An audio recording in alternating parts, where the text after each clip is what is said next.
Bonsoir à tous, mesdames, messieurs, merci pour votre fidélité. Bienvenue dans l'émission On fait de la télé 3.0. On est bien dimanche, belle soirée en tout cas. Merci de vous installer sur le plateau et comme toujours, Luc, bonsoir. Bonsoir, Magloire. Ça va? Et juste à côté de Luc, Honorine, bonsoir. Bonsoir. Armel, bonsoir. Bonsoir, Magloire. Et dans cette émission, beaucoup de sujets intéressants. Les ponts sans garde-fou, quel danger pour les usagers de la route. On va en parler dans un court instant. Et puis le kiff de Honorine, sans oublier le coup de gueule bien chaud de Armel. Et les femmes sont à l'honneur dans ce numéro, le leadership féminin et l'autonomisation de la femme. C'est quoi exactement ces concepts? Et qui de mieux, en tout cas, pour en parler qu'une femme qui mène cette lutte au quotidien dans sa vie associative, politique et enseignante. Justement, pour répondre à nos questions, nous recevons sur le fauteuil rouge l'honorable Germaine Kouméalo Anaté, enseignante chercheuse à l'Université de Lomé, écrivaine, présidente d'association, ancienne ministre. Bonsoir madame. Vous allez bien? Merci beaucoup. Merci d'avoir accepté notre invitation. Installez-vous. Merci. Voilà, vous aussi, vous vous installez. En fait, la télé 3.0 commence maintenant.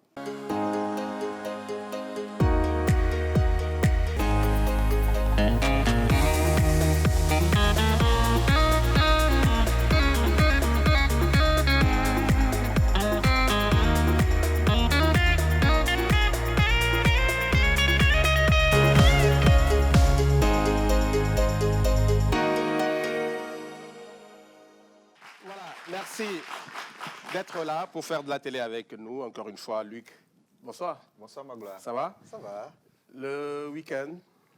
À la normale, comme d'habitude. Voilà. Voilà. Très bien. Repos, église, c'est tout. Honorine? Oui, ça va également de mon côté, à l'aise. D'accord. Week-end tranquille. Oui. Ou j'allais dire week-end à l'aise. C'est ça. Oui, voilà. Armel? Ah oui. Ok, week-end tranquille, week-end à l'aise. Faut mentir. Repos, église, maison. C'est ça. Je suis juste les traces de Luc, donc on se comprend. C'est ça. Je ne comprends rien. Et donc, vous le savez, pour nous accompagner dans cette émission, nous sommes avec l'honorable Germaine Kouméalo Anaté, je rappelle, enseignante chercheuse à l'Université de Lomé, écrivaine, présidente d'association, ancienne ministre et aujourd'hui députée à l'Assemblée nationale. Merci. Encore une fois, bonsoir. Bonsoir. Vous allez bien? Très bien, merci beaucoup. Merci d'avoir accepté notre invitation. Merci pour l'opportunité que vous m'offrez d'être avec vous. Merci beaucoup. Donc avec vous, on va aborder des sujets d'actualité et puis voilà, surtout le leadership féminin et l'autonomisation de la femme. Avec plaisir. Très bien. Le sujet de la semaine, ou sinon j'allais dire le dossier de la semaine, les ponts sans garde-fou sur nos routes, quel danger pour les usagers. Samuel a fait un constat, on suit son récit et on en parle derrière.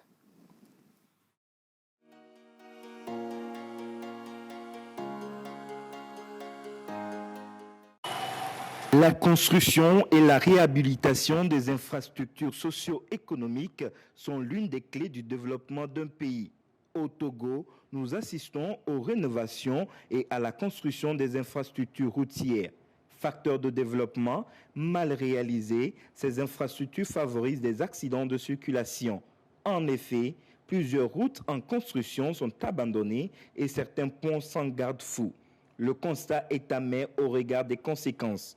Plusieurs accidents de circulation surviennent de ce facteur alarmant. Mardi dernier, un véhicule en provenance de Lomé pour le marché de Gley a chuté sur un pont qui n'avait pas de garde-fou à Bakokopé après une crevaison. Malheureusement, ce pont a occasionné plusieurs pertes en vies humaines et des dégâts matériels. Cela devient récurrent sur nos routes. Comment corriger le tir pour éviter dorénavant ces accidents qui auraient pu être évités? À qui la faute? Est-ce à l'État ou aux entreprises? Magloire et ses chroniqueurs en parlent. En attendant, Paix aux âmes des illustres disparus et condoléances aux familles éplorées. Voilà, déjà, on a une pensée à l'endroit des familles de ces disparus.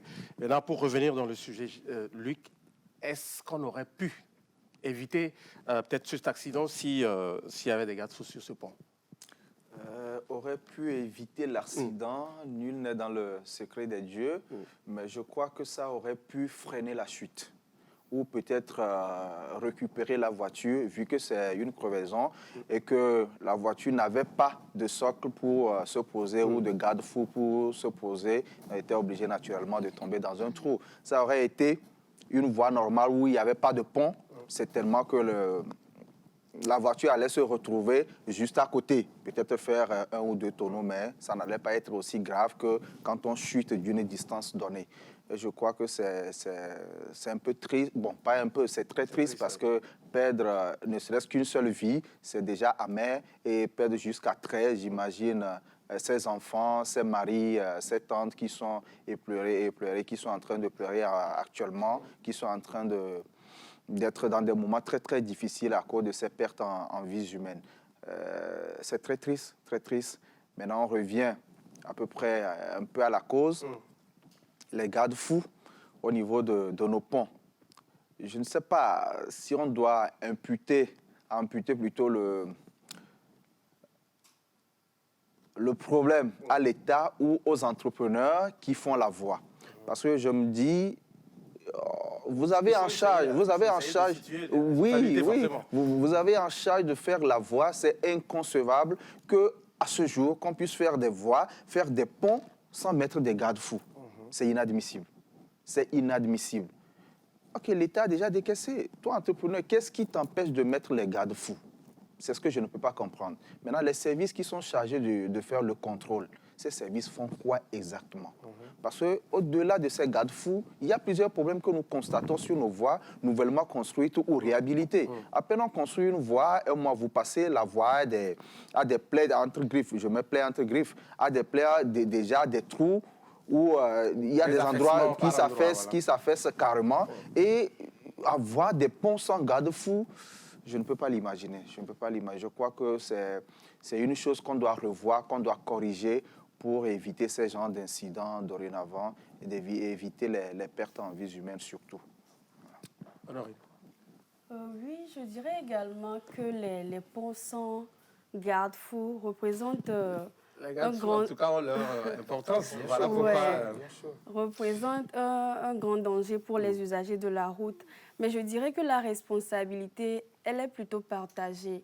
Parce que même avec les garde-fous, le conducteur, les usagers de la route doivent savoir au moins à quelle vitesse rouler.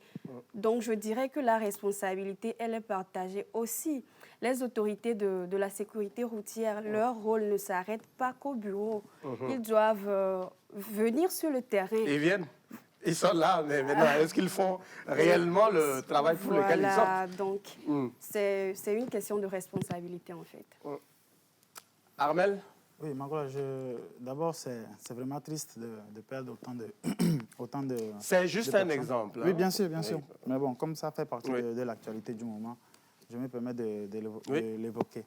Maintenant, concernant les ponts sans garde-fou, je ne pense pas qu'on puisse construire un pont sans garde-fou.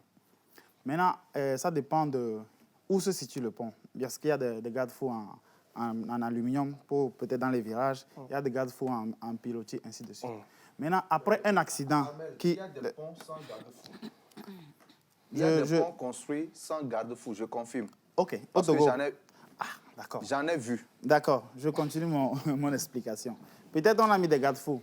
Il y a eu un accident qui a arraché les garde-fous. Il faut les remplacer. Exactement. C'est là que je rejoins l'élément de Samuel où il dit il faut construire les routes et les entretenir. Maintenant, la structure qui est chargée de faire ces entretiens, ça doit être peut-être mensuel, trimestriel, semestriel, je ne sais pas. Même les garde-fous, quand ils ne sont pas arrachés, il faut peut-être les entretenir ou et même les baliser. Bien sûr.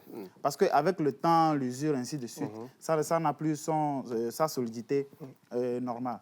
Maintenant, de ce côté, je me dis que, bon, je vais un peu rejoindre aussi ma collègue. La responsabilité est un peu partagée. C'est pas parce qu'il y a des garde-fous que j'arrive à un virage, je suis à 120 à l'heure. Parce qu'il y a des garde-fous, je vais juste... Non. Voilà. Maintenant, est-ce que l'état de la voiture De la aussi, voiture, oui, justement. est-ce que ça répond aux normes? Surtout les camions que nos chères mamans prennent pour aller vers Dans l'intérieur. ces villages, oui. Voilà, dans ces villages reculés pour acheter les céréales et autres. D'un autre côté, est-ce qu'il n'y a pas eu surcharge? C'est plein de facteurs qui ont causé... Quand on voit la voiture qui a remorqué plus de 13 personnes. 13, exactement, plus les marchandises. Oui. Donc, on ne jette pas la pierre On au ne connaît pas conducteur. la capacité exacte du Voilà. véhicule. Voilà. Donc, Mais il est important de dire que quand un pont est construit, c'est comme un véhicule. Ça a une durée de vie. Oui. On doit l'entretenir. Sous d'autres cieux, on n'attend pas que le pont s'écroule avant de le construire. Ça a une durée de vie et que quand cette durée de vie est atteinte, on le détruit faut déjà- et on le refait. Parce que ça en va, c'est la vie des usagers qui importe en ce moment-là. Maintenant, la responsabilité, est-ce que cette société, ces structures qui sont censées d'abord contrôler si le chantier a été exécuté du début jusqu'à la fin, si tous les paramètres ont été respectés, si c'est prévu de mettre des barrières chaque 1 mètre et qu'ils l'ont mis chaque 2 mètres, est-ce qu'il y a ce contrôle qui est fait pour pouvoir respecter cela? Non, parce qu'on ne doit pas oublier que la vie de chaque personne est importante, que ce soit si petit que soit cette vie-là. Ouais. Donc, c'est des paramètres sur lesquels on doit vraiment insister.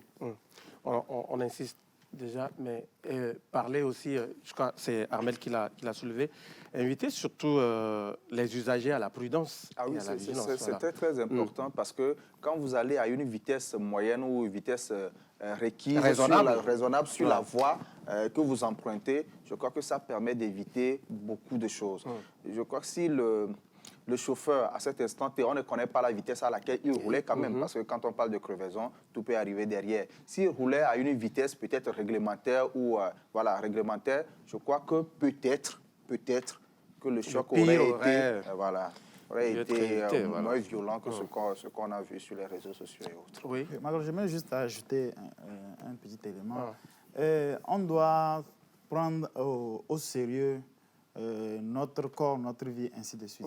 Donc, je dis toujours cela, ça choque les gens, mais l'Africain ne comprend que quand il y a la rigueur, quand il y a le bâton. Bien sûr. Donc, s'il y a la rigueur, quand il y a surcharge, c'est qu'on frappe fort. Quand il y a, je ne sais pas, il y a des voitures qui roulent sans visite technique. Ou la voiture roule 10 ans, 15 ans, faut frapper fort. Quand quelqu'un roule un pont sans garde-fou, il faut frapper. Bien sûr, bien sûr. Bien sûr. Quand on frappe fort une, deux fois, les autres vont se mettre dans les rangs. Parce que même quand on boit, on est en état d'ébriété. La dernière fois, on a suivi une vidéo ici. Le conducteur était en état d'ébriété, il a conduit tout droit. Tout à fait, oui. Heureusement, il n'y a pas eu de perte en vie, mais il faut de la rigueur. Parce que moi, on ne construit pas un pays en faisant du laxisme. Non, on est, voilà, exactement, du laxisme. On doit être rigoureux. Parce qu'on doit être capable de se prendre au sérieux. Quand on dit une voiture, c'est 5 personnes, c'est 5 personnes. Après 1 an, il faut retourner visite technique. Ceux qui ont construit la voiture ne le disent pas juste pour faire plaisir. Je ne sais pas à qui, mais il faut aller parce que ça en va non seulement votre vie, mais la vie des autres usagers. Donc, c'est très important. Il va falloir frapper fort pour pouvoir pousser tout le monde à rentrer dans les rangs. Et il faut que les forces de l'ordre aussi fassent leur boulot. Oui, je crois qu'ils le font, mais parfois, il y a trop d'indulgence, je crois. Il y a trop d'indulgence parce que à chaque fois que nous empruntons la voie, nous rencontrons ces corps habillés spécialisés en sécurité routière qui font leur boulot, qui sont toujours là. Mais sauf que parfois, en bon africain, on est un peu indulgent, on dit c'est nos mamans, elles vont marcher, il faut les laisser, elles sont en retard et tout ça. Et puis, on ferme les yeux sur un certain nombre de choses. La rigueur permet de sauver des vies, permet de mettre tout le monde à l'ordre et au pas pour que ces genres d'incidents n'arrivent plus. Je voulais donner l'exemple du pont de Tchavadé, pour ceux qui connaissent, dans la préfecture de Tchaoudja. En allant à Tchavadé, il y a 2 ponts. Mais il faut voir les garde-fous de ces ponts-là. Je suis sûr que si c'était là-bas, la voiture n'allait même pas déraper. Elle peut déraper, mais elle ne va pas tomber dans la rivière. Mais ces garde-fous sont très bien faits.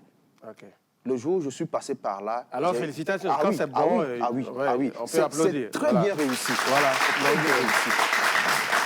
Très bien réussi. si on arrivait à faire ces garde-fous sur nos grands ponts, je vous assure que les titans que nous voyons tomber chaque fois quand on passe, la majorité de ces titans sera retenue. Ok, très bien. Madame Anate Kouméalo, vous suivez l'actualité comme nous. Vous avez appris aussi la disparition de ces 13 personnes dans cet accident sur la nationale numéro 1. Et le sujet, en tout cas, qui est sur le plateau, les ponts sont garde-fous. Déjà, vos sentiments. Et derrière, vous pensez quoi de cette situation?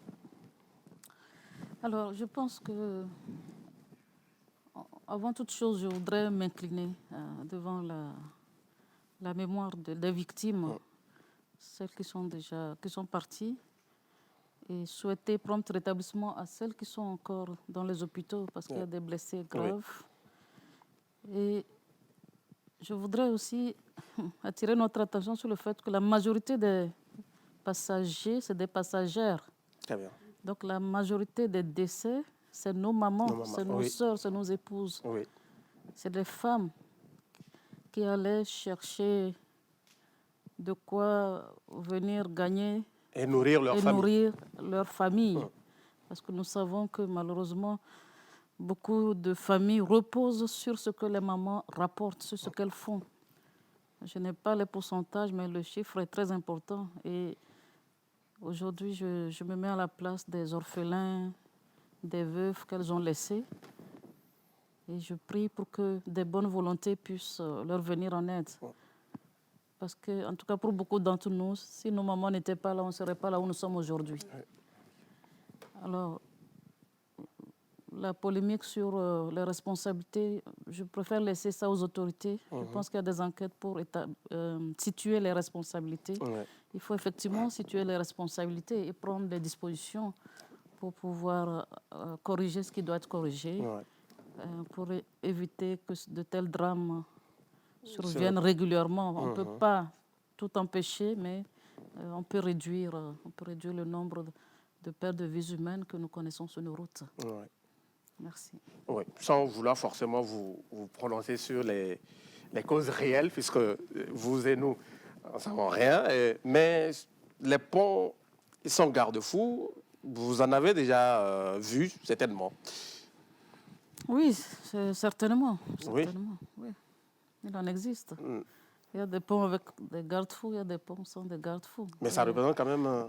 Je pense que tout ce qu'ils ont dit est valable. Hein. Tout ce qu'ils ont dit est valable. L'autorité doit veiller à ce que les infrastructures qu'on met en place répondent aux normes. Tout à fait. Pour la sécurité des usagers. Mais comme ils l'ont dit également, l'usager aussi doit faire sa part, doit être d'abord prudent sur la route, respecter le code de la route, la vitesse, mais en même temps aussi, on parlait de l'état de la voiture, de l'état même du conducteur, ses comportements. Il y aurait beaucoup de choses à analyser. Donc, je pense que les responsabilités sont partagées. Mais moi, je suis quand même chagrinée parce que quels que soient les responsables, les pertes sont irréversibles. Tout à fait. C'est ça qui me chagrine. Très bien. Peut-être Luc. Non, je crois que notre invité a touché les points qui manquaient. Oui. Les responsabilités seraient forcément partagées. Il revient à tout un chacun d'être prudent et de jouer sa partition pour diminuer au maximum ce genre d'accidents dans l'avenir. Très bien.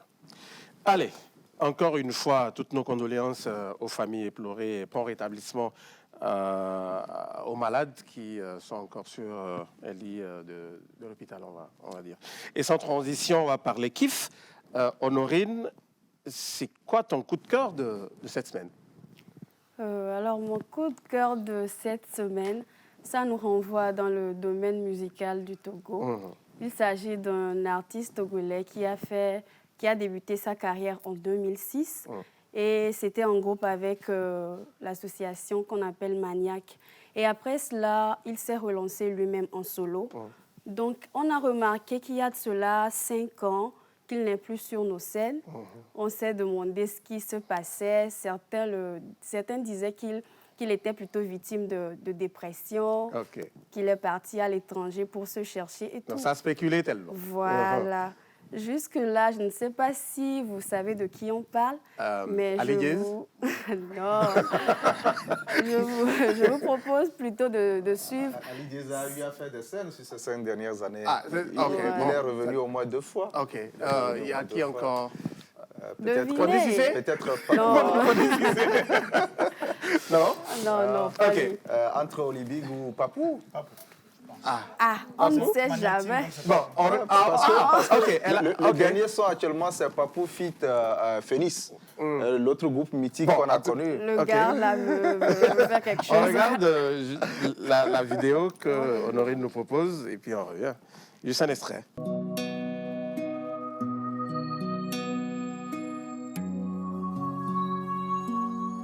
Boc Industrie.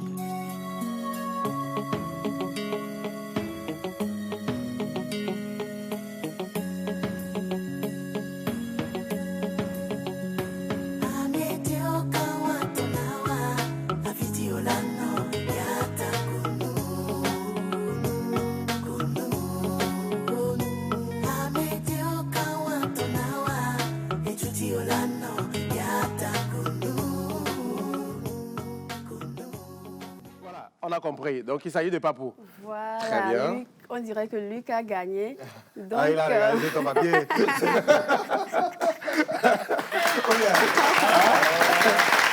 T'as triché? T'as triché? oui, Comment ça, il Luc a a gagné? triché. C'est moi qui ai dit Papou. Il a triché, mais finalement, c'est lui qui a gagné. Ok.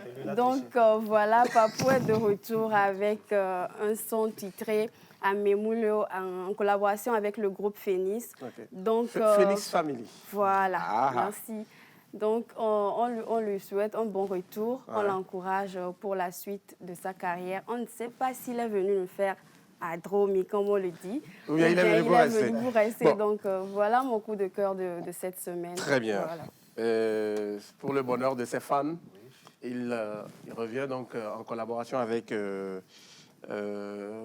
Phoenix Family. Oui. On peut voir l'extrait en off. Ouais. Luc? Oui, un artiste de sa trempe ne meurt jamais. Il a toujours un tour dans son chapeau qui nous sort à tout moment. Et je crois que c'est un chef-d'œuvre, puisque moi j'ai eu l'occasion déjà de l'écouter. C'est un chef-d'œuvre. Il a toujours cette belle voix qui nous a bercé dans les années 2011-2012, comme ça, avec ses albums cultes. Je me rappelle, paix à son âme. À l'époque, c'était en concurrence avec Omar By. Et ça fait toujours plaisir de le réécouter. Je crois qu'aujourd'hui, il est aux États-Unis, si je ne me trompe pas. Oui. Ça fait du bien de l'écouter à nouveau. J'espère, comme l'a dit Honorine, qu'il ne nous fait pas Dromi entre griffes et qu'il y a de très beaux projets derrière pour encore nous faire vibrer. Très bien. Madame, bon, vous aimez la musique, forcément.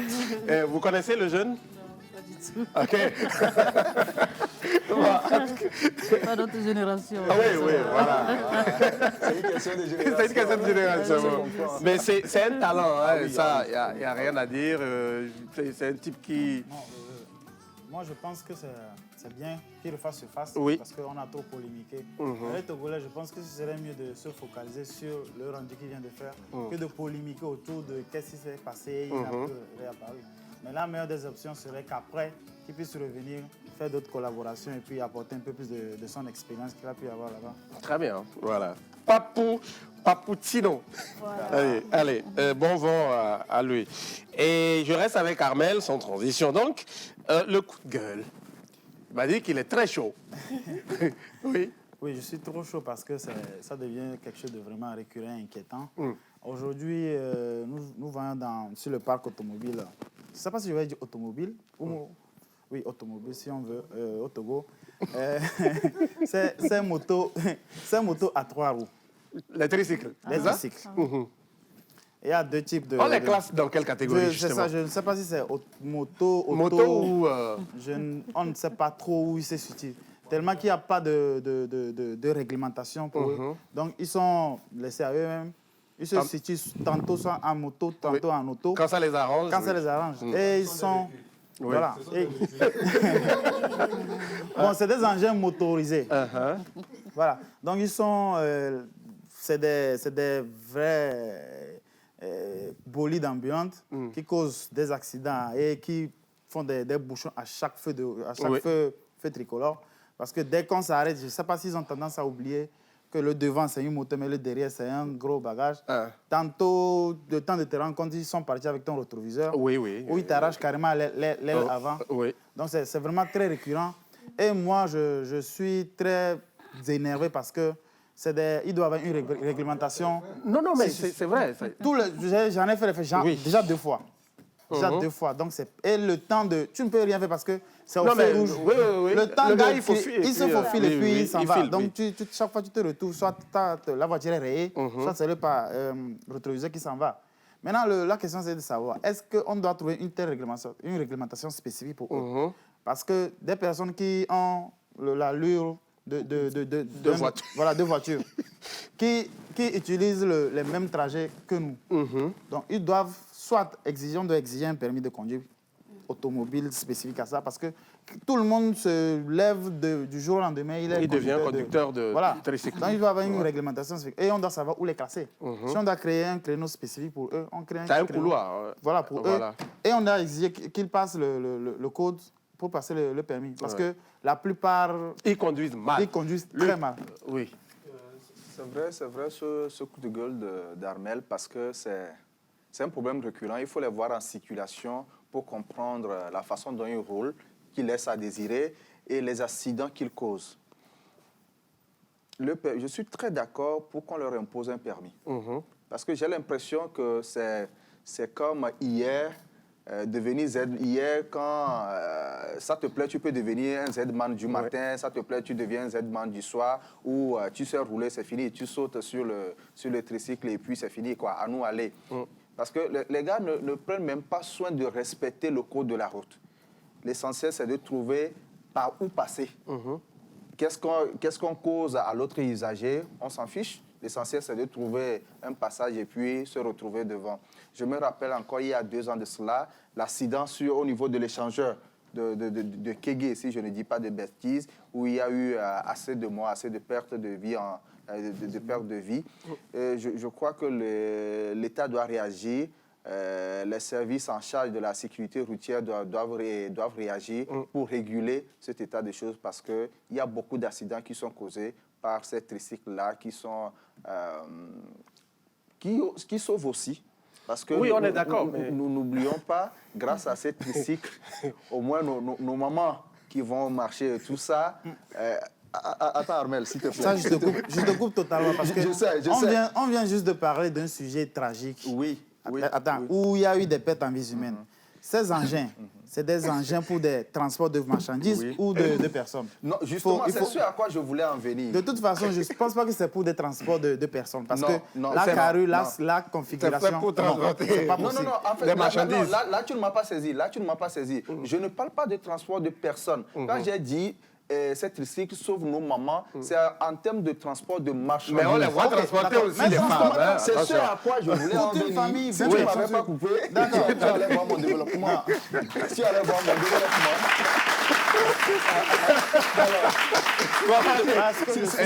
Si je peux terminer. Oui, termine. Voilà. Donc, comme je le disais tantôt, ce sont des engins qui sauvent nos mamans, mais au même moment, il y a l'autre partie où je ne suis pas d'accord, c'est de voir cette tricycle transformé en taxi, et on voit nos mamans assises dedans ou nos grands frères, nos petits frères assis dedans comme si c'était dans un taxi à l'aise. Et il faut les voir rouler à vive allure. Oui. La vitesse n'est même pas contrôlée. C'est ce qui fait d'ailleurs que quand au moindre obstacle, l'accident est inévitable. Donc je crois qu'à un moment donné, l'État doit prendre ses responsabilités. Après avoir pris... Voilà, comme on dit aussi. Oui. Entre griffes. De l'alcool, tramadol, etc. La vitesse n'est même pas régulée. Je crois que l'État doit agir pour que la situation soit les tricycles sur nos routes, c'est aussi un danger oui. permanent. Oui, mais nous constatons que c'est un phénomène assez récent quand même au Togo. On n'avait pas ce phénomène il y a... En tout cas, il y a 5 ans, ce n'était pas aussi développé. Oui, c'était pas aussi... Oui. Et je me rends compte qu'en fait, nous l'avons hérité d'autres pays. On copie toujours les bonnes choses comme les mauvaises choses, on copie. Et Oui, mais je reviens d'un pays, je ne vais pas donner le nom, pas très loin du nôtre. Et là, le phénomène... Le Bénin? Non.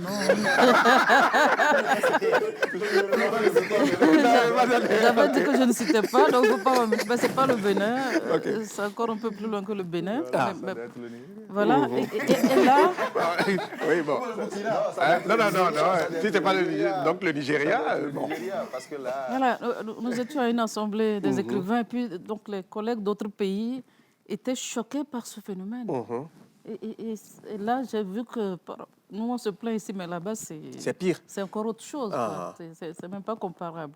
Alors, mais on peut quand même essayer de réglementer. Bien sûr. Cela étant, je disais, comme c'est un phénomène nouveau, je pense que, je ne sais pas ce qui est fait au niveau du ministère chargé des Transports, mais c'est clair qu'il y a une réflexion à faire pour voir comment mieux réglementer ces usagers de la route qui partagent la route avec les autres et qui doivent faire attention aux autres. La route appartient à tout le monde. Donc, on doit respecter le code de la route, respecter les autres.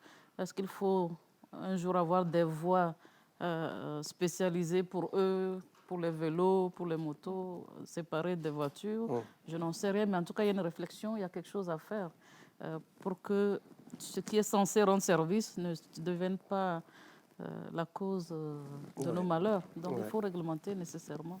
Mais comment, ça, je ne sais pas. L'autorité chargée de ces questions, nous le dira. Merci beaucoup. Très bien. Oui, Armel. Oui. Je pense que, visuellement parlant, c'est des engins qui ne font pas joli. Une fois, on a discuté, on a tiré sur... C'est un autre problème. Non, c'est un autre aspect. Vous allez comprendre. Une fois, on a tiré sur les bus de Sotral ici. Oui. On a dit, OK... Les nouveaux bus de Sotral. On dit, OK, ça permet de... Ainsi de suite, c'est plus solide, c'est adapté à nos routes dégradées. OK, on touche toujours des situations atténuantes. On n'a jamais, c'est mon point de vue, je l'indexe pas, on n'a jamais construit, on n'a jamais développé un pays en faisant en prenant des décisions et en tenant compte des situations atténuantes. On va toujours de l'avant. Ces engins, visuellement, ça ne fait pas joli. Ça, c'est clair. Sous d'autres cieux, c'est des engins qui sont, utilisés dans des fermes. Typiquement, ce n'est pas fait pour la ville. On aussi dans des villes. Ou quoi que dans des grandes villes même. Bien, je sais. Non, c'est ce que je dis. On doit prendre le bon exemple, pas le meilleur exemple. Ce n'est pas parce que New Delhi le fait. New Delhi, c'est autre chose parce qu'eux, ils sont carrément asphyxiés dans ce pays. C'est un pays de plus de 1,3 milliard. Donc, il y a vraiment, il ne peut pas rouler en voiture tout le temps. C'est pour ça qu'il y a des vélos, des motos, ainsi de suite.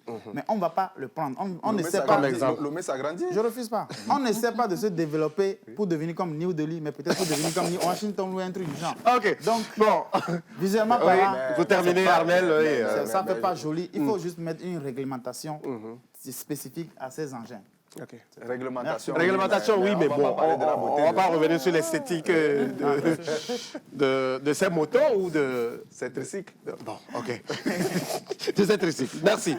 Armel, merci beaucoup pour le coup de gueule. Et merci. On se dit... À dimanche prochain. Bah oui, forcément.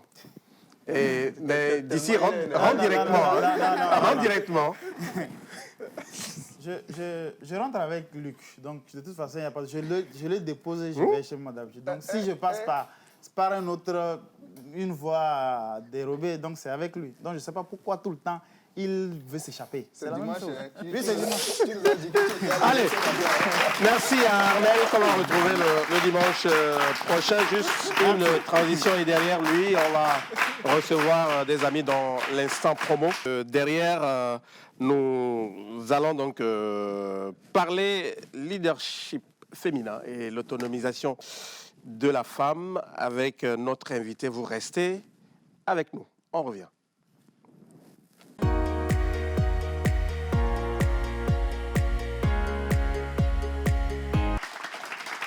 Voilà, derrière Armel, on reçoit M. Poidi Junior. Il est le directeur des études au niveau de l'Institut de formation professionnelle Le Record. Merci. Merci.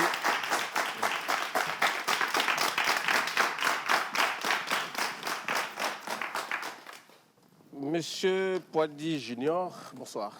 Bonsoir, monsieur Magloire. Vous allez bien? Très bien. Directeur des études. Vous voulez bien nous présenter le record? Ok, merci beaucoup. Le record, c'est un centre de formation professionnelle qui est cadré dans plusieurs secteurs. Il y a d'abord le modulaire.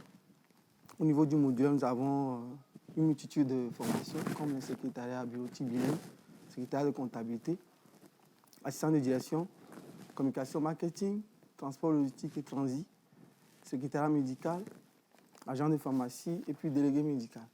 Bon, à part ça, nous avons également d'autres formations où c'est sanctionné par des certificats, comme le certificat de fin d'apprentissage et le certificat d'aptitude professionnelle. Là, nous avons la cuisine et pâtisserie, stylisme, modélisme, couture, coiffure esthétique, CAP en bâtiment, menuiserie, maçon et puis autres. Okay. Bon, là, nous avons encore de nouvelles filières qui sont en train d'être ouvertes pour la nouvelle rentrée qui arrive. Ah, d'accord.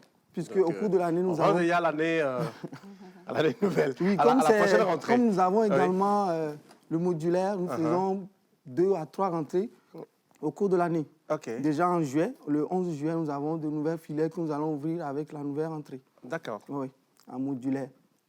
Et également pour la grande rentrée académique, pour encore mûrir et renchérir encore le système éducatif. L'Institut Le Record veut ouvrir ses portes également dans la garderie, collège et puis lycée. Okay. Le BT, le BTS également. Voilà.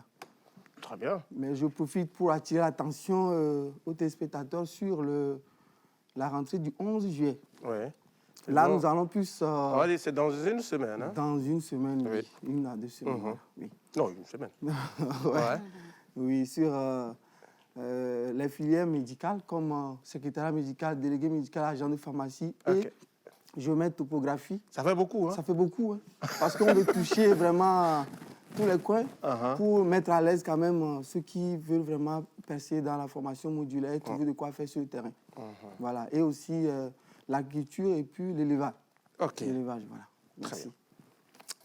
Luc? Oui, c'est un centre que je connais parce que j'ai eu une petite soeur qui a fait là-bas. Ok. C'est la petite soeur?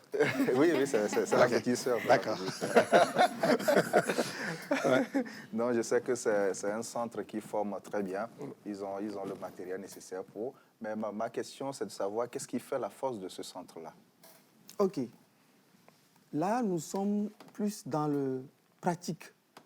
À part le côté théorie, nous sommes plus dans le pratique et nous octroyons à chaque fin de formation des stages à nos apprenants. Ce qui fait que nous avions tissé des relations avec certaines structures de la place qui nous permettent de recueillir après chaque formation nos apprenants. C'est notre force que nous avons mis sur place pour cette formation modulaire et puis certifiée. Alors, vous avez parlé de formation professionnelle. Oui. Est-ce que vous avez le matériel nécessaire où, quand les apprenants viennent, ils s'exercent déjà? Par exemple, je prends un apprenant en maçonnerie. Quand il vient, est-ce que le centre est bien équipé pour lui permettre d'exercer, de commencer par élever des murs, déjà peut-être à partir de la 2e année ou 6e mois d'apprentissage? Merci. Merci, monsieur Luc.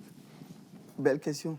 Si je prends la filière que vous avez donnée comme exemple, déjà sur place, nous avons des matériels qui permettent à nos apprenants de pouvoir déjà fabriquer des briques quand je prends un maçon. Nous avons également des chantiers en cours de construction. Donc, nous avons organisé des TP et des jours où on va rien que faire des pratiques, comme je prends les week-ends, les vendredis et les samedis. On va directement sur le terrain avec les maçons, les apprendre comment monter les murs. Merci. Très bien. Vous êtes basé? Nous sommes basés à Gouet. Quand vous quittez de Lyon pour assier le marché d'Agouet. Ah, ok. Oui. Les deux Lions, ils sont toujours... Ils sont toujours là. Ils sont toujours là. Bon, allez. Donc... Nous sommes situés tout juste au feu tricolore, avant Acier. Vous allez nous voir là. Le recueil est là. Très bien. Et puis, vous pouvez également nous contacter sur le numéro 93 53 83 43. Vous avez dit 93 53 83 43. 3333. 93 53 83 83, voilà. Vous pouvez également nous voir sur Instagram 43. et sur le compte Facebook. OK. Et avec le CFP Le Record. Quand vous tapez CFP Le Record, vous nous retrouvez là avec tout ce que nous faisons. Même avec les manifestations que nous faisons également avec nos étudiants.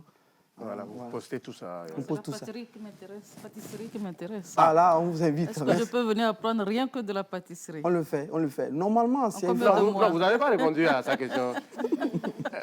Non. Elle peut venir apprendre. Elle peut venir apprendre. Nous prenons tous les âges là. On a Ah. même les plus âgés, même les plus petits. OK. Ouais, En ouais. combien de mois je peux Oui, à part commencer à maîtriser? pour avoir le certif, c'est 1 an. Mais si c'est pour juste maîtriser, avec 3 à 6 mois, on peut vous prendre. Puisque là, c'est rien que la pratique. Ok. Quand il concerne les formations comme ça. Pâtisserie. Et ça coûte combien la formation? Là, je me résille quand... On a compris. Vous avez le numéro? Vous avez le numéro, le 93 53 83 43. C'est ça, j'ai bien noté. C'est ça. Le 93 53 83 43 si vous souhaitez avoir plus d'informations. Merci beaucoup à vous, Monsieur Poady Junior. Je rappelle, vous êtes le directeur des études au niveau de l'Institut de formation professionnelle Le Record. Et on salue vos étudiants qui sont là pour nous accompagner dans cette émission. Merci beaucoup, les amis.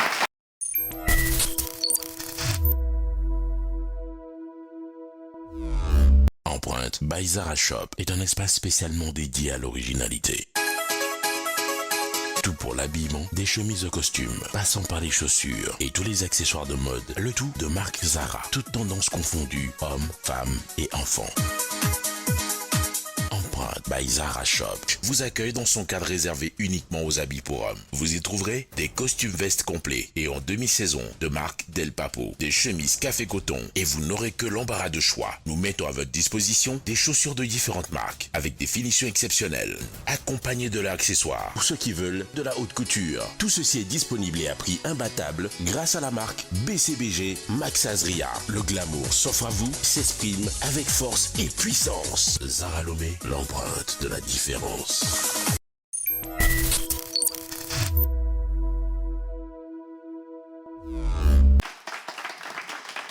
Retour sur le plateau avec une autre invitée, influenceuse, modèle photo.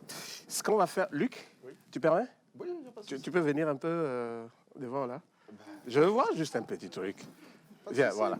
Et au même moment, on accueille mademoiselle Badakou Ange. Luc, je te croyais lancé, mais bon. Ah, oui, mais ça le fait, hein? Oui, mais Oui. ça le fait. Parce De toute façon, j'ai les talons, donc... Oui, Pardon, voilà. ça le fait. Allez, super, merci beaucoup. Alors, je vous installe. C'est ça, quelle galanterie. Ah oui, mais il le faut, il le Luc, faut. C'est bon, allez, super. Mais après tout, c'est pour cela que tu m'as mis devant. Oui. Et tu l'as bien exécuté, en tout cas. Merci beaucoup. Mademoiselle Badakou Ange, bonsoir. Bonsoir, Vous allez bien? ça va bien et vous? Oui, ça va. Tant mieux. Merci d'être là. Vous êtes Merci. modèle, photo, influenceuse. Exactement. Togolaise. Togolaise, Oui. résident en France, Ok. mais je suis souvent au Togo. Du Au coup, Togo. à Lomé. Et quand vous êtes de passage à Lomé, qu'est-ce qui vous occupe? Vous faites quoi? J'ai des contrats, je Ok. fais des collaborations avec certaines marques et puis je fais des photos. Je montre un peu... Quel genre de c'est, photos? du décor, etc., des petits endroits cool à Lomé pour montrer un peu aux Français que l'Afrique s'est développée. C'est pas comme dans Kirikou.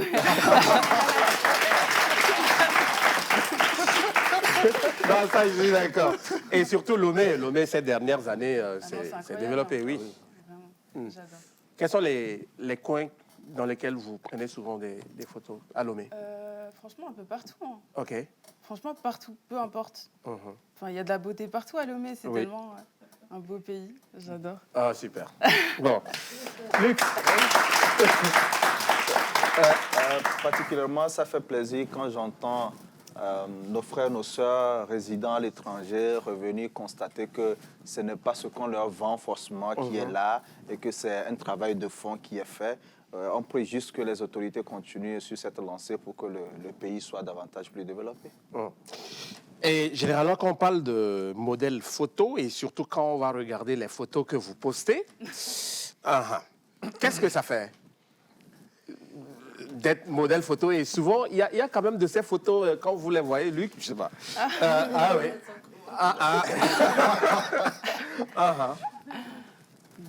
Comment ça se fait lors de ces shoots?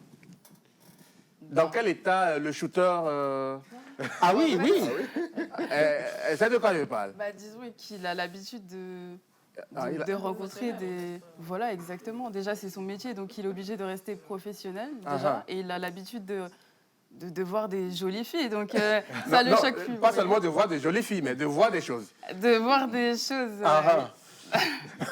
Bon, il faut dire que c'est un monde qui, entre griffes, qui est considéré comme pervers. Mais je crois que ceux qui se retrouvent déjà dans ce monde sont habitués. C'est comme les... comment on les appelle là, le nom m'échappe.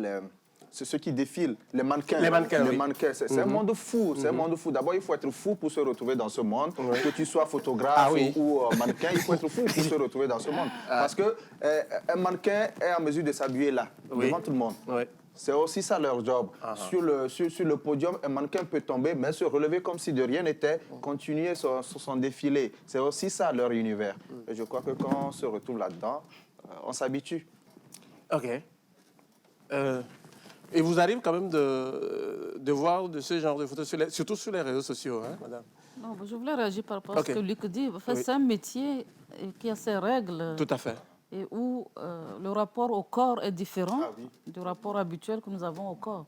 Pour eux, c'est un instrument de travail avant tout. Donc, voilà, ils n'ont pas le même complexe que vous et moi. Et donc, je voudrais plutôt féliciter cette dame que je ne connaissais pas, que je découvre, et qui a ce sens aussi patriotique, qui, quelque part, participe à vendre son pays, l'image de son pays, de façon positive, parce que nous étions trop habitués aux récits que les autres font sur nous, aux images qu'ils veulent bien vendre de nous, et qui ne traduisaient pas toujours ce que nous sommes. Donc, ces images misérabilistes. Donc, voilà, quand j'entends ce discours, elle est fière d'être togolaise, d'être africaine, et moi, ça me fait très plaisir. Bien que pour ça, je l'encourage, je la félicite. Et comment on devient un modèle photo, par exemple? Écoutez, déjà, premièrement, il faut avoir un physique. Hein, c'est nécessaire pour déjà attirer de l'audience. Et puis, commencer à poster certaines photos sur les réseaux. Et après, les gens te remarquent, les marques. Tu veux des collaborations, des photos avec les produits des marques. Et puis voilà, petit à petit, tu prends de la visibilité et voilà. Vous avez combien de... actuellement, j'ai 23 Combien de personnes vous suivent? sur Instagram. 23K sur Instagram. 23, voilà, 23 000. Oui, 23 000 abonnés. Je suis aussi sur Twitter, ainsi que sur TikTok. Donc, je suis beaucoup suivie et j'essaye de parler au maximum du Togo parce que c'est... On n'en parle pas assez, du Togo, alors que, comme dit, c'est un pays incroyable. Je suis désolée. Voilà. Très bien. Super. Ah, bien sûr, bien sûr. Merci beaucoup. En tout cas, vous restez avec nous et je profite pour saluer Yannick Olympio. Vous bossez avec lui. Ah oui. Bon, un mec sympa. Allez, très bien. Vous restez avec nous. Merci beaucoup, Ange Badakou. Maintenant, on va aller avec notre invité.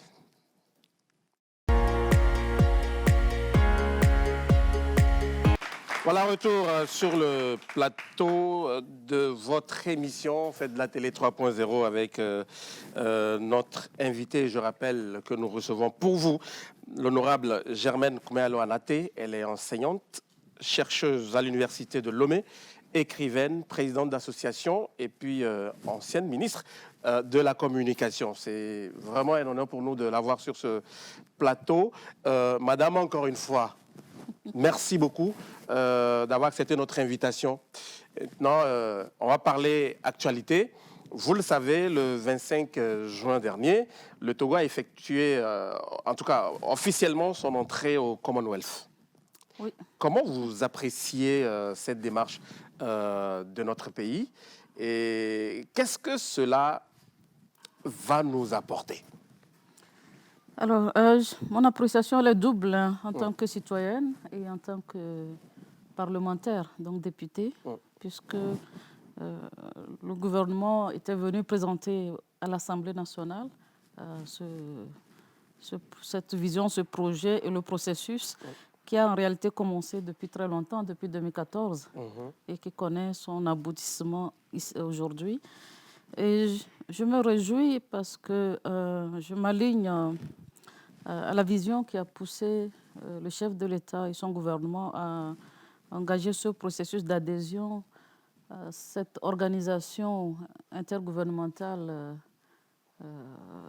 de renommée, comme vous savez, qui est une vieille organisation. Je pense qu'elle est créée depuis les années 50, 1949 notamment.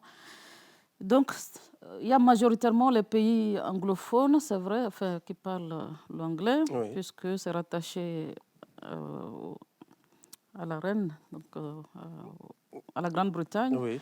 Mais vous avez aussi des pays non anglophones qui adhèrent. Tout comme nous avons... Il y a eu le Rwanda, entre-temps. Oui, il y a eu le Rwanda, mais il y a eu d'autres pays qui adhèrent et qui ne font pas forcément le choix du Rwanda. Parce que le choix du Rwanda était radical. Très bien. Voilà.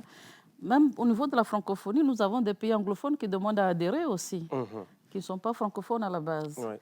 Alors, ça veut dire quoi? Ça signifie simplement que c'est d'abord pour des raisons, on va dire, pour les besoins d'élargir son réseau de partenariat, de développer une coopération encore plus dynamique, plus élargie. Et donc, pour le Togo, les enjeux sont importants, que ce soit les enjeux diplomatiques, les enjeux économiques ou les enjeux socioculturels. Donc, c'est une opportunité, une grande opportunité pour notre pays de pouvoir s'ouvrir à ce domaine qui est très, très vaste. Alors, j'essaie de réfléchir en disant, nous sommes, par exemple, dans la CEDEAO. Oui. Vous prenez le marché de la CEDEAO, c'est peut-être au plus 400 millions de personnes. Mais si vous prenez le Commonwealth, c'est des milliards. Vous êtes à plus de 2 milliards, 2 milliards et demi de personnes, de consommateurs potentiels. Donc, vous voyez ce que ça représente en termes d'opportunités, surtout pour le monde des entreprises, de l'entrepreneuriat. Et puis, voilà, pour la rencontre des peuples, donc la mobilité des personnes, les voyages, etc. Donc, vraiment, c'est des opportunités qui s'offrent désormais au Togo et aux Togolais. Très bien. Luc, sur le sujet. Je crois que madame l'a touché. Moi, je veux rebondir sur l'aspect économique parce que ça nous offre beaucoup de perspectives, surtout pour les opérateurs économiques. On a maintenant la possibilité d'exporter et d'importer dans des conditions qui seront plus favorables puisque nous faisons maintenant partie du Commonwealth. Et je crois que ce marché nous est ouvert maintenant et nous pourrons faire des échanges commerciaux en bonne et due forme sans difficulté. Voilà. Très bien. Oui. On a plus à gagner qu'à perdre. Donc, on félicite ce pas du Togo d'avoir adhéré au Commonwealth. Donc, voilà. Et que cela impacte. Oui, bien sûr. Voilà, maintenant, le cadre est offert. Ça dépendra de ce que nous allons en faire.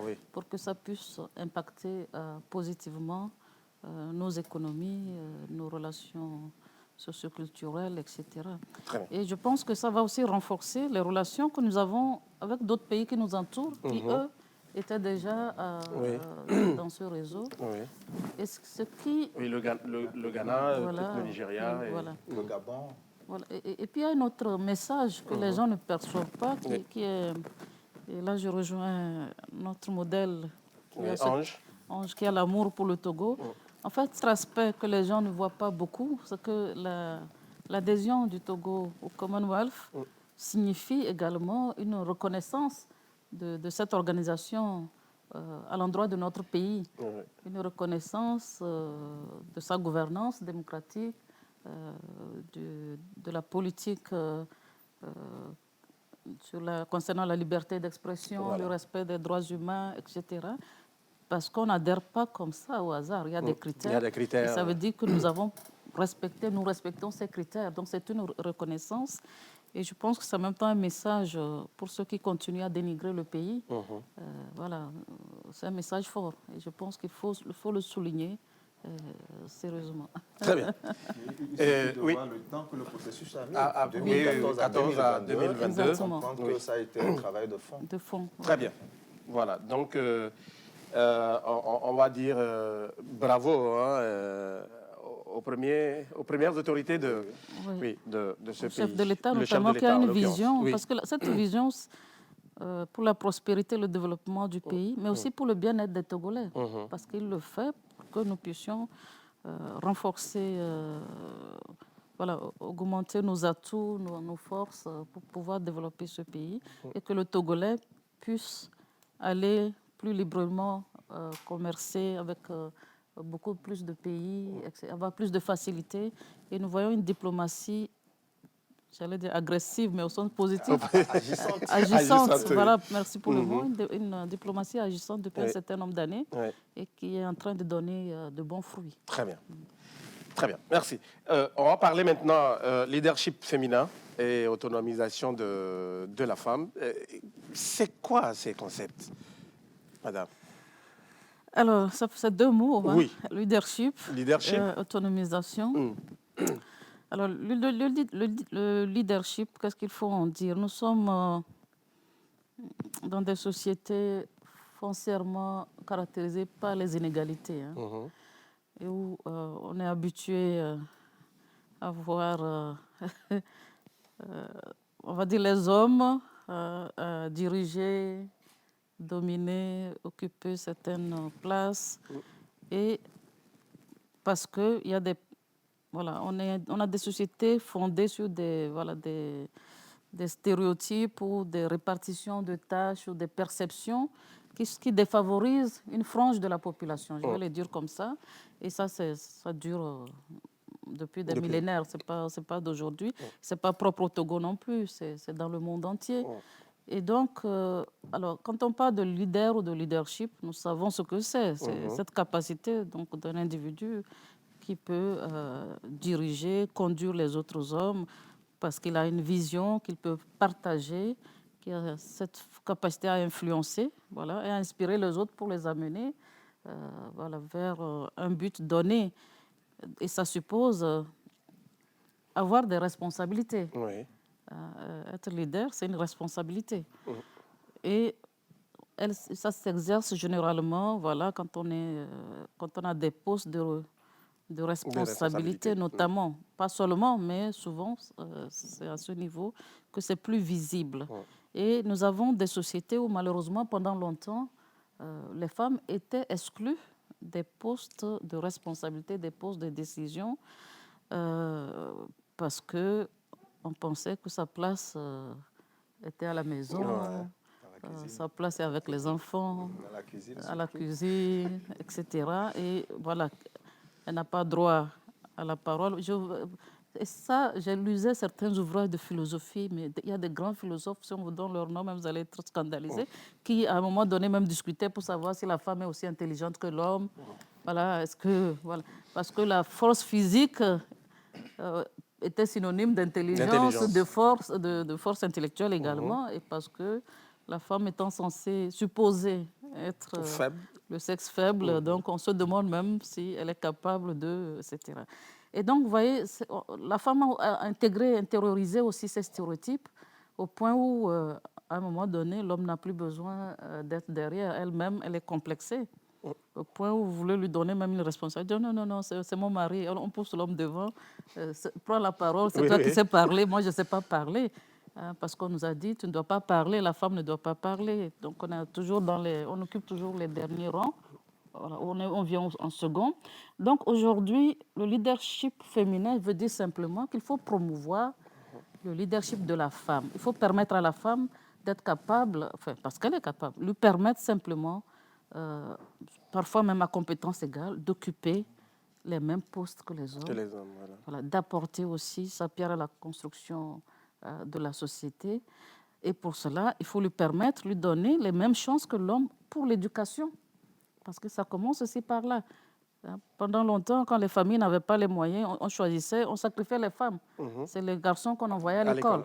Bon, maintenant, heureusement, on a corrigé ces inégalités, ces injustices. Ce n'est pas encore totalement fini, mais il y a des avancées. Donc, éduquer la femme. Le leadership de la femme va aussi de pair avec les droits humains. C'est-à-dire qu'il faut lui permettre aussi de travailler parce qu'il y a des hommes qui ne veulent toujours pas que leurs femmes travaillent. Oui. Même les études, les filles, elles sont là. Moi, j'ai des étudiants qui disent, mais on me dit, si je fais de longues études, je n'aurai pas de mari. Donc, il y a encore, malheureusement, aujourd'hui, ce défi-là à relever. Si je fais le master, je fais le doctorat, je n'aurai pas de mari. Donc, on continue à culpabiliser la fille. Or, il faut qu'elle ait... L'accès à l'éducation, c'est un droit fondamental pour tout humain, garçon comme fille. Elle doit pouvoir choisir ses études, choisir son travail. Les droits humains, c'est qu'elle puisse aussi choisir son mari. Or, la plupart du temps, c'est des mariages forcés, on oblige la fille, etc. On a encore, malheureusement, ces cas-là. Elle n'a pas le droit de choisir qui elle veut épouser. Le droit de choisir sa religion. Parfois, elles ne peuvent pas choisir leur religion comparée aux hommes. Donc, vous voyez, beaucoup d'inégalités qui continuent. Et lorsque nous nous battons pour que la femme s'affirme comme personne qui a des droits, qui doit jouir de ses droits et qui a aussi les mêmes capacités que l'homme de travailler à la transformation de la société, d'occuper des postes de responsabilité, ce n'est que défendre la légitimité. Maintenant, c'est tout cela aussi qui va contribuer à son autonomisation. Tout à fait. L'autonomisation, bien sûr, passant, alors souvent on l'entend sur le plan économique. Mais moi, je vais plus loin. Il y a le plan économique. Il faut, pour être respecté, malheureusement, on s'est rendu compte dans nos sociétés que vous devez être autonome financièrement. Oui. Vous devez être capable de vous prendre en charge financièrement. Parce qu'une femme qui dépend de l'homme... À la réunion de famille, c'est vous, on va envoyer faire quoi? Vous voyez... quand vous n'êtes pas bien financièrement. Bon. Alors, mais les femmes africaines, elles ont toujours travaillé. Seulement, aujourd'hui, les travaux qu'elles font ne sont pas valorisés. Et parfois, c'est rémunéré. Oui. Donc, il faut qu'elles puissent avoir accès aussi à des métiers dits, entre guillemets, de qualité, mieux payés, pour pouvoir avoir cette autonomie financière qui est nécessaire. Le respect de sa dignité commence par là. Mais pour atteindre cette autonomie économique, financière, etc., je pense qu'il y a aussi une autonomie psychologique, intellectuelle, pour laquelle moi-même je me bats aussi. Parce que si vous n'êtes pas libre dans votre tête, capable de prendre des initiatives, vous ne pourrez même pas réussir sur le plan du travail professionnel, sur le plan économique. On vous donnera même des postes sur un plateau, vous allez refuser parce que vous êtes complexé. Donc moi, je travaille beaucoup pour cette autonomisation intellectuelle, que je comprenne que je suis importante. Je suis quelqu'un, ma vie m'appartient, mes choix, je dois les prendre moi-même et les assumer. Et que je dois prendre des initiatives, je dois être ambitieuse. L'ambition n'est pas réservée aux hommes. Je dois être ambitieuse pour moi-même, pour ma famille, pour ma société, ainsi de suite. Donc, il faut travailler sur tous ces aspects de l'autonomie. Très bien. Et aujourd'hui, le Togo est un exemple. Dans ce sens-là, on a beaucoup de femmes, à la tête des institutions, en tout cas de grandes institutions. Alors, il y a des progrès. Le Togo a une politique dynamique dans la promotion du leadership féminin. Et effectivement, vous citez ces cas, la première ministre, la présidente de l'Assemblée. On a des présidents d'institutions de la République, le H-Crown, etc. Oui. Et parfois, même sur certains plans, on est pionnier, mais la route est encore longue, parce que ça reste encore une minorité. Nous avons la chance qu'au Togo, le chef de l'État et le gouvernement sont vraiment engagés dans cette politique de la promotion de la femme par tous les moyens, la promotion aussi de son autonomie, puisqu'on a vu la politique financière, le FNFI notamment, la finance inclusive, entre autres, qui accompagnent les femmes qui n'ont pas accès aux institutions bancaires traditionnelles, donc d'avoir les moyens pour développer leur structure entrepreneuriale, etc. Mais nous avons aussi un cadre légal qui est intéressant parce qu'il y a le code de la famille et des personnes qui, désormais aussi, protègent un peu la femme et lui reconnaît certains droits que la société traditionnelle lui déniait. Par exemple, les droits successoraux. la femme n'avait pas le droit à l'héritage. Quand les parents meurent, c'est les garçons. On chasse les filles. Aujourd'hui, on a des textes qui vraiment reconnaissent ce droit à la femme et qui reconnaissent une innovation énorme. La femme comme chef de famille au même titre que l'homme. Oui. Voilà. Malheureusement, dans les pratiques, les mentalités, ce n'est pas encore ça. Pas plus que cette semaine, j'ai eu 2 ou 3 cas de femmes qui sont mises à la porte depuis le décès de leur mari par les familles. On a pris les affaires de l'une, on est allé lui laisser je ne sais pas où. Donc, ça veut dire qu'il y a encore un travail à faire pour vulgariser les textes et surtout pour que les mentalités et les pratiques changent. Voilà. Sinon, il y a quand même des avancées, on s'en réjouit. Et on va continuer la lutte. Très bien. Luc? Oui, exactement. Vous venez de l'effleurer. Il y a des avancées, il y a un cadre juridique conséquent. Mais dans les faits, on a l'impression que les gens ne comprennent pas le concept. Quand on parle de leadership féminin, les gens ne comprennent pas. Et ça ne se reflète pas dans notre quotidien. Que faire aujourd'hui pour corriger le tir, justement, à l'intérieur du pays surtout? Oh, pas seulement à l'intérieur. Vous savez, même dans les villes, je suis à Lomé, les cas dont je passe à Lomé. Oui, parce que vous savez, le changement de mentalité, ça prend du temps. Déraciner les stéréotypes, ça prend du temps. On dit que les stéréotypes ont la peau dure. Donc, c'est un travail de longue haleine. Et aujourd'hui, il ne faut pas être désespéré. Moi, je vois les avancées. Je vois de plus en plus d'hommes. Parce qu'avant, les gens pensaient que c'est un combat de femmes pour les femmes. Mais je vois de plus en plus d'hommes qui s'engagent aussi dans ce combat. Parce que les hommes commencent à comprendre que la femme ne veut pas prendre leur place. Qu'il n'y a pas à être dans un rapport conflictuel, de confrontation. Que nous sommes partenaires, on est là pour travailler côte à côte, main dans la main, pour s'épanouir mutuellement, enfin pour notre épanouissement, mais aussi pour développer la société. Parce que je dis que quand c'est une seule personne, et c'est sa vision uniquement, ses valeurs uniquement, c'est comme si vous marchiez sur une seule jambe. Si vous êtes unijambiste, vous voyez que vous êtes souvent déséquilibré. Donc une société qui ne travaille qu'avec une seule partie de ces populations et exclut les autres, ne peut pas aller très loin. Voilà, donc il y aura ce déséquilibre. Donc il y va de la survie de nos sociétés. Il y va du bien-être de nos familles, que hommes et femmes, on puisse travailler ensemble et se respecter mutuellement, se soutenir mutuellement. Vous voyez, les familles où la relation est équilibrée, où chacun se soucie de l'autre. On fait la promotion de l'autre. C'est des familles qui sont heureuses. Mais quand vous ne voulez pas que votre femme réussisse parce que vous avez peur qu'elle gagne plus que vous avez peur qu'elle soit plus diplômée que vous, et ainsi de suite, vous ne pouvez pas être heureux. Non. Vous ne pouvez pas être heureux. Donc c'est ça. Donc ce travail de transformation, changement des mentalités doit se poursuivre par tous les acteurs et à chaque niveau. À chaque niveau. Donc ce n'est plus simplement un combat de femmes. Ok, oui. À un moment donné, est-ce que les préjugés ne prennent pas le dessus au niveau des femmes? Vous l'avez dit, il y a des secteurs ou des sociétés où il y a de la place pour les femmes, mais elles ne se battent pas pour avoir ces places ou pour mériter ces places-là. Peut-être on lance un concours, la femme se dit non, mais quand je vais aller là-bas, ce sont les mêmes qu'on va prendre, pourquoi est-ce que je vais postuler? C'est vrai, on dit les femmes, mais quand je vais postuler, maintenant on ne va pas me prendre et tout. Est-ce que les préjugés ne prennent pas le dessus? Si c'est le cas, qu'est-ce qu'il faut faire pour se défaire complètement de ces préjugés-là?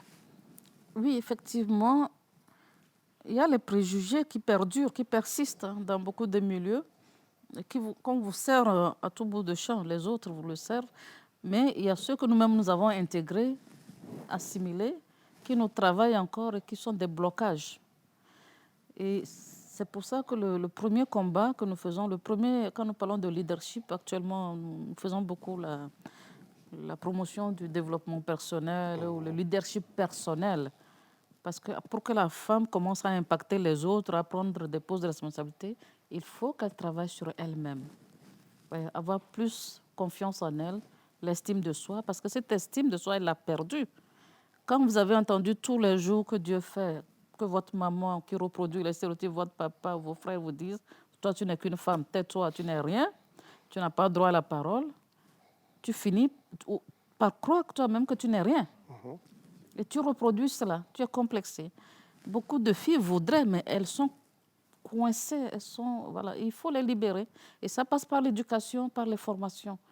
Voyez. Donc, je suis dans les réseaux d'associations où vraiment on multiplie les formations des filles en leadership. Moi-même, avec mon association Cœur Solidaire, nous avons initié le projet L'excellence au féminin, où nous nous sommes dit on va commencer par former à partir des universités, les étudiantes, parce que c'est les futures mamans, c'est les futurs cadres, c'est les futurs fonctionnaires, donc elles pourront reproduire de meilleurs modèles si elles sont bien formées en leadership, les techniques de prise de parole en public, parce que ça ne va pas de soi malheureusement.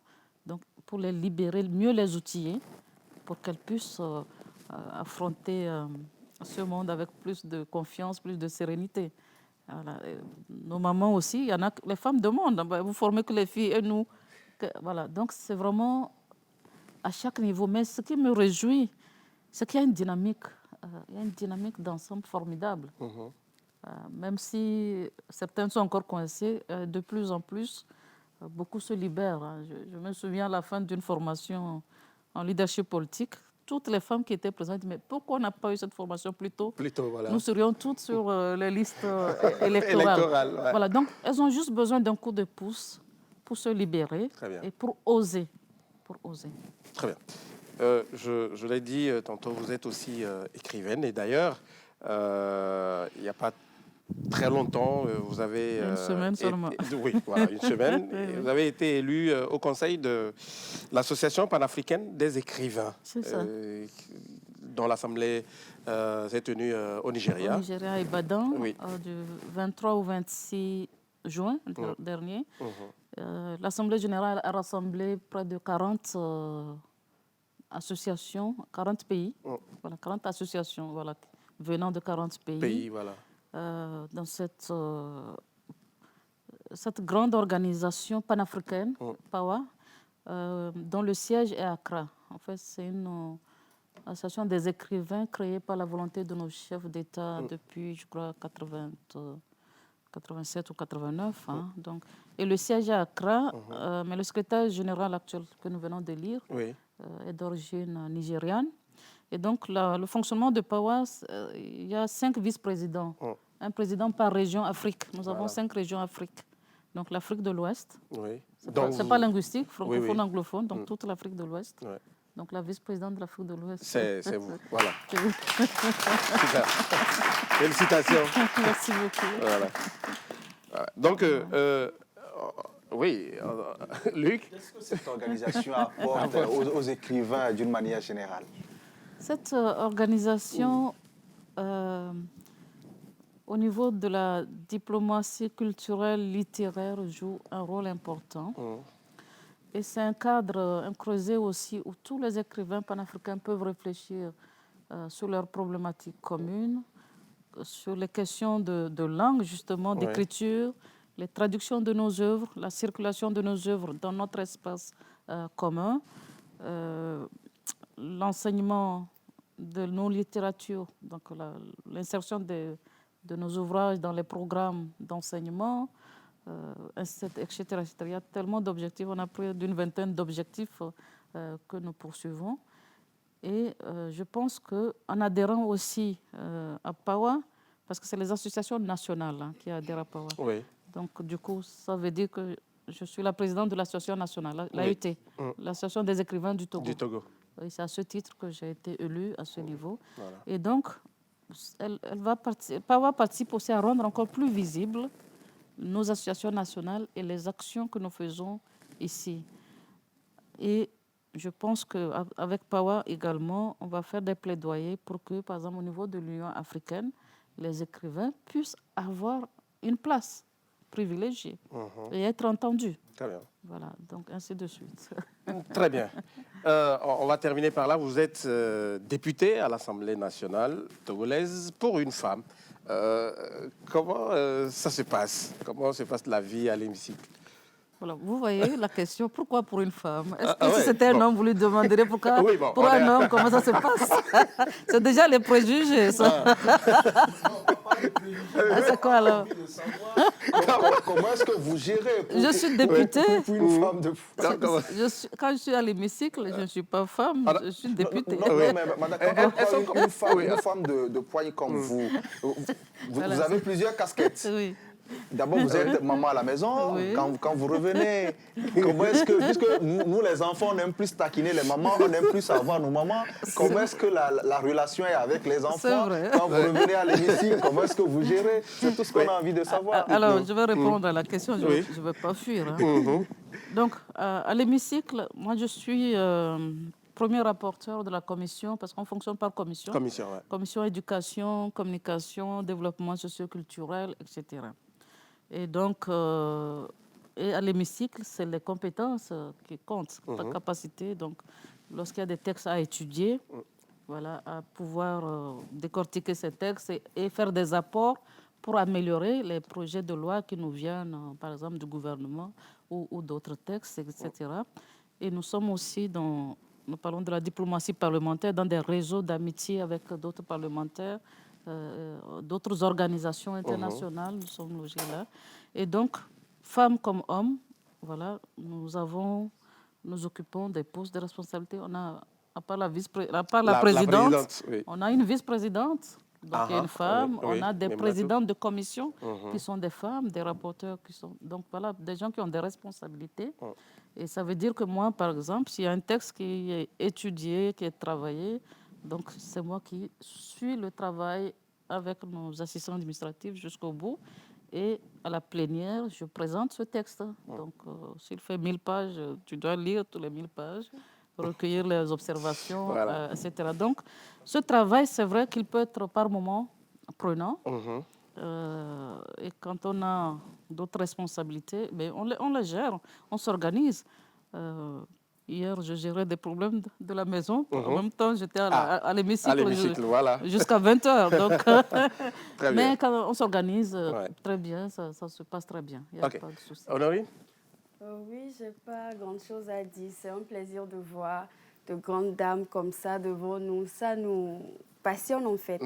Donc, voilà, justement. J'ai une petite question. Est-ce que vous êtes satisfaite de votre parcours avec tous ces titres-là? Le parcours, il pas fini. Non, mais déjà, à ce stade. C'est des expériences extraordinaires. Je ne regrette aucune des expériences. Parce que c'est tout cela qui m'a formée, qui m'a forgée et qui me permet d'être sur votre plateau aujourd'hui aussi, de vous parler. Et d'essayer de parler à mes filles, à mes sœurs, aux autres femmes et d'essayer de les aider aussi. Je dis souvent aux étudiantes, je ne veux pas que vous soyez comme moi, je veux même que vous me dépassiez. Parce que moi, je n'avais pas eu les avantages que vous avez aujourd'hui. Je n'avais pas eu de modèle qui me parlait. Oui, si, j'avais ma maman qui était modèle, mais ma maman n'est pas allée à l'école. Donc, j'espère pouvoir contribuer à amener d'autres femmes à aller encore plus loin que moi. Donc, vraiment, je m'épanouis dans tout ce que je fais. Et c'est pour ça que les gens me disent, mais comment tu fais? Tout ce que je fais, pour moi, c'est complémentaire. En fait, c'est le même combat, mais avec différents canaux. Donc, j'exploite au maximum chaque moyen qui m'est donné, que ce soit la littérature, l'enseignement ou le côté législatif. Pour moi, c'est une seule et même chose avec différentes facettes, différentes opportunités. Donc, pour moi, c'est une richesse. Je ne peux pas me plaindre. Très bien. On le sait, vous êtes du groupe parlementaire UNIR. Oui. Au Parlement, qu'est-ce que vos rapports avec vos collègues des autres partis politiques? Alors, cette législature a une particularité, on se réjouit. On a une opposition qui est très constructive. Très, très constructive, responsable. Et donc, on a des débats, ça peut être houleux, mais on a des débats très intéressants, vraiment constructifs. On a des très bons rapports. Très bien. À part le fait que je connaissais certains, soit à l'université ou dans le monde littéraire. Parce que le président du groupe parlementaire Net PDP, c'est un écrivain comme moi, donc on se rencontre dans d'autres espaces. C'est vrai que ça peut aussi faciliter les choses. Mais à l'hémicycle, moi je les félicite. Je pense que beaucoup ont compris qu'aujourd'hui, il ne s'agit pas de critiquer pour critiquer. Quand Oui. on critique, il faut faire des propositions constructives parce que c'est ça qui est important. On doit tous œuvrer pour le développement de ce pays. Est-ce que quelque part, ce n'est pas parce qu'ils sont minoritaires qu'ils sont obligés peut-être Non. d'aller dans le même sens que vous? Non, non, pas du tout. Ok. On peut être minoritaire et crier fort. Mhm.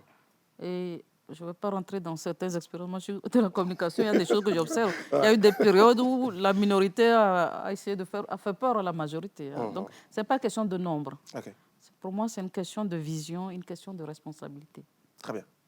Merci beaucoup, madame. Par quel mot vous souhaitez conclure notre entretien, puisqu'on arrive à la fin? M'adresser aux femmes, quelle que soit leur situation, leur métier, qu'elles soient fières d'elles, qu'elles aient plus confiance en elles et qu'elles comprennent que ce n'est pas une faveur, on ne demande pas une faveur aux hommes, à qui que ce soit. Notre place, elle est là au sein de la société et c'est une responsabilité d'occuper sa place, de se battre pour que nos droits soient respectés. Voilà, donc j'appelle toutes les filles aussi à avoir de l'ambition, à avoir des objectifs, à avoir des rêves. Tout le monde a droit aux rêves, donc rêvons ensemble. Rêvons vivants. Allez, merci beaucoup à vous, honorable Germaine Kouméalo Anaté, enseignante, chercheuse à l'université de Lomé, écrivaine, présidente d'association, ancienne ministre du Togo, bien naturellement. Merci beaucoup à vous d'avoir accepté notre invitation. Je vous en prie. Ange Badakou, merci beaucoup. Apparemment, vous vous préparez pour la prochaine élection Miss Togo? Exactement. Ah, très bien. On va dire bonne chance. Ah, merci. Voilà. Merci d'avoir été aussi avec nous. Honorine, Luc, merci beaucoup. Et Armel et tous nos soldats, merci à vous. Voilà, super. Et vous alors? Merci. Voilà, on arrive donc à la fin de cette émission. Merci à vous de l'avoir suivi. Le prochain rendez-vous, c'est dimanche prochain à 20h50. Mais déjà, vendredi à 14h10, vous pouvez resuivre cette émission pour ceux qui ont raté quelques minutes ou tout simplement aller sur nos différentes pages sur les réseaux sociaux. Merci beaucoup à tous et à dimanche prochain.